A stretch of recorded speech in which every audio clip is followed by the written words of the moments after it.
इथली पीडब्ल्यूडीचे अधिकारी आहेत ना इथले मला वाटतं महाराष्ट्रातले देशात एक नंबरचे भ्रष्टाचारी असतील. बरोबर साहेब, सगळेच नाही पण काही लोक एक्झिक्युटिव्हला साहेब एक पत्र पण दिलेलं आहे.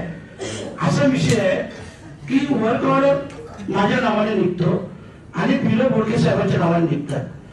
अशी अनेक उदाहरणासहित पत्र द्या ना, दिलं एक्झिक्युटिव्हला पत्र. त्यांचं मी त्यांना साहेब विनंती केली काय 5 तारखेला मीटिंग आहे त्याच्या अगोदर माहिती द्या. तर त्यांनी मला सांगितलं 8 दिवस लागतील, मी 8 दिवसानंतर तुम्हाला माहिती देतो. हा विषय 4-5 दिवसात त्याला दिलेल्या पत्राची प्रत मला द्या, मी माझ्या कार्यालयातून ती सगळी माहिती. आणि याच्यात साहेब एक उदाहरण नाही, हे अनेक उदाहरणं आहेत की अशा प्रकारच्या गोष्टी झालेल्या आहेत.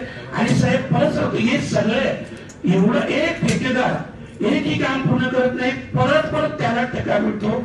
दुसरी गोष्ट, जो बिलो मध्ये भरतो साहेब, बिलो मध्ये भरल्यानंतर 25%, 30% हे लोक बिलो मध्ये भरतात.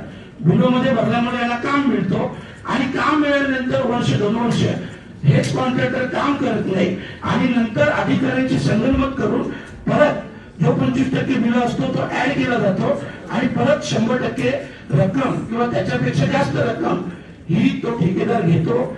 याच्यात सगळ्यांचे संगनमत आहे.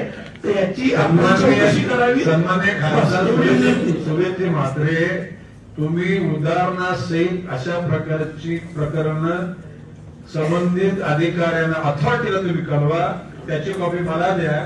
मी स्वतः त्या खात्याचे मंत्री महोदयांच्याकडे त्याची तक्रार करून त्या घटकांना आणि बाब असे की